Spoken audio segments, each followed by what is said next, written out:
Hey Redditors, welcome back to our channel. Today we have a quick and helpful guide for you on how to block a Reddit account.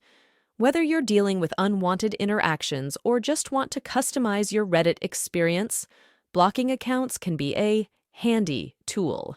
Let's get started. Open your Reddit app on your mobile and make sure you are signed in to your Reddit account. By opening the application, search for the page you want to block in the community, or if there is already a post from that page, and in my case there is. Click on the post. When your post opens, look for the three dots in the upper right corner of the screen. Click on them. A small page will open with the option to block the user. Click on it. And here it is. Blocking users is a quick and efficient way to manage your Reddit experience. If you found this guide helpful, please give us a thumbs up and consider subscribing for more quick guides. Don't forget to hit the notification bell so you never miss out. Thanks for watching and happy Redditing!